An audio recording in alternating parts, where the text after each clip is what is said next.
নমস্কার বন্ধুরা, খুবই গুরুত্বপূর্ণ আপডেট। ভারতবর্ষে 3টি নতুন দণ্ড সংহিতা আইন চালু হচ্ছে। এই আইনগুলো আপনাদের জেনে রাখা অত্যন্ত গুরুত্বপূর্ণ, নইলে আপনি বিপদে পড়বেন বা আপনার পার্শ্ববর্তী আত্মীয় স্বজন বন্ধুবান্ধবরা বিপদে পড়বে। এখানে 3টি আইন, মানে ব্রিটিশ আমলের যে আইনগুলো ছিল সেগুলো সব পরিবর্তন করা হচ্ছে। 3টি নতুন আইন দণ্ড সংহিতা চালু হচ্ছে। কি সেই আইন বিস্তারিত জানাবো আজকের এই ভিডিওতে। অবশ্যই ভিডিওটি উপকারে আসবে, শেষ পর্যন্ত দেখতে থাকুন। চ্যানেলে নতুন হলে চ্যানেলটি সাবস্ক্রাইব করতে ভুলবেন না, আর যারা ফেসবুক থেকে ভিডিওটি দেখছেন অবশ্যই পেজটি ফলো করে রাখবেন। দেখুন, এই সংক্রান্ত আপডেটে বলাই হয়েছে 1 জুলাই থেকেই বলবৎ হতে চলেছে দণ্ড সংহিতা। অবশেষে দেশজুড়ে কার্যকর হতে চলেছে 3টি নতুন ফৌজদারি আইন। শনিবার কেন্দ্রীয় স্বরাষ্ট্র মন্ত্রকের তরফে গেজেট বিজ্ঞপ্তি জারি করে জানানো হয়েছে আগামী 1 জুলাই থেকেই ভারতে কার্যকর হবে দণ্ড সংহিতা সংক্রান্ত 3টি নতুন আইন। জুলাই মাস থেকেই দেশে আর খুনের অপরাধে 302 ধারা থাকবে না। একইভাবে পাল্টে যাবে প্রতারণার 420 ধারাও।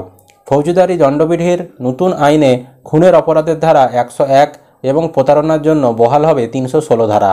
অর্থাৎ বর্তমান ইন্ডিয়ান পেনাল কোডের পরিবর্তে, যাকে আমরা বলতাম আইপিসি, সেই আইপিসি ধারাগুলো, তো তার পরিবর্তে ভারতীয় ন্যায় সংহিতা এছাড়াও ক্রিমিনাল প্রসিডিওর কোডের, যাকে আমরা বলতাম সিআরপিসি, তার পরিবর্তে ভারতীয় নাগরিক সুরক্ষা সংহিতা এবং ইন্ডিয়ান এভিডেন্স অ্যাক্টের বদলে ভারতীয় সাক্ষ্য আইন চালু হয়ে যাবে। ফলে ভারতীয় আইন ব্যবস্থা থেকে পুরোপুরি মুছে যাবে ব্রিটিশ আমলে তৈরি হওয়া নিয়মগুলি। 3টি আইন জারি হলেও হিট অ্যান্ড রান বা গাড়ি চাপা সংক্রান্ত মামলার ক্ষেত্রে ভারতীয় ন্যায় সংহিতার 106(2) ধারা এখনই জারি হবে না বলেই জানা গিয়েছে। গত জানুয়ারি মাসে কেন্দ্রীয় স্বরাষ্ট্র সচিব অজয় ভাল্লা জানিয়েছিলেন, এই ধারা জারি করার সিদ্ধান্ত অল ইন্ডিয়া মোটর ট্রান্সপোর্ট কংগ্রেসের সঙ্গে আলোচনার পরেই নেওয়া হবে। উল্লেখ্য, ট্রাক চালকরা ন্যায় সংহিতার 106(2) ধারার বিরোধিতা করে সারা দেশ জুড়ে ধর্মঘট করার পরেই কেন্দ্র এ নিয়ে পিছু হটতে বাধ্য হয়। সংশ্লিষ্ট ধারায় দ্রুত গতিতে গাড়ি চালানোর কারণে কেউ চাপা পড়ে মারা যাওয়ার পর সেই চালক যদি পুলিশকে না জানিয়ে পালিয়ে যায়, তাহলে তার বিরুদ্ধে অনিচ্ছাকৃত খুনের মামলা দায়ের হবে। তাতে চালকের 10 বছর জেল এবং 7 লক্ষ টাকা জরিমানা হবে বলেই উল্লেখ রয়েছে।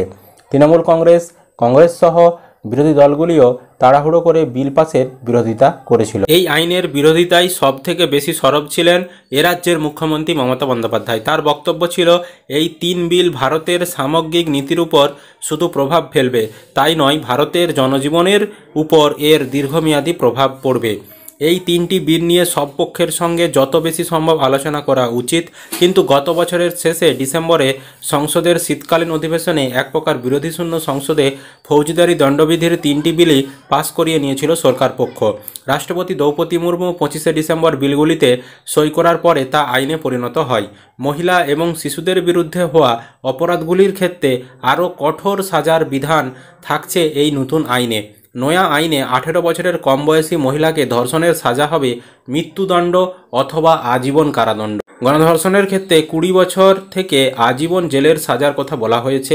বিয়ে বা চাকরির প্রতিশ্রুতি দিয়ে মহিলাদের সঙ্গে যৌন সম্পর্কের অপরাধের জন্য 10 বছরের সাজার কথা বলা হয়েছে এতে।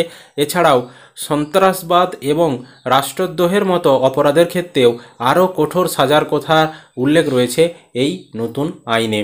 তো যেই আইনটি 1 জুলাই থেকেই চালু হচ্ছে, ভারতবর্ষে যে আইন ছিল এতদিন ব্রিটিশ আমলে, সেই আইন পরিবর্তন হয়ে যাচ্ছে এবং 3টি নতুন দণ্ড সংহিতা অর্থাৎ নতুন আইন চালু হচ্ছে। হ্যাঁ, ক্রিমিনাল বলুন, সিআরপিসি বলুন, সমস্ত ধারাগুলো পরিবর্তন হয়ে যাচ্ছে। তো অবশ্যই নতুন আইন যখনই চালু হবে, এই নতুন আইন নিয়ে আমাদের সঙ্গে বিস্তারিত আলোচনা করব। মোটামুটি 1 জুলাই থেকে এই আইন চালু হবে এবং গেজেটের নোটিফিকেশন জারিও হয়ে গিয়েছে। গতকাল কেন্দ্র সরকার সেটি জারিও করেছে। তো নতুন আইন আপনাদের কেমন লাগলো অবশ্যই আপনাদের মূল্যবান কমেন্ট সেকশনে কমেন্ট করে জানাবেন। ভিডিও ভালো লাগলে লাইক করবেন, ইউটিউব থেকে দেখলে চ্যানেলটি সাবস্ক্রাইব, আর যারা ফেসবুক থেকে ভিডিওটি দেখছেন অবশ্যই পেজটি ফলো করে রাখবেন।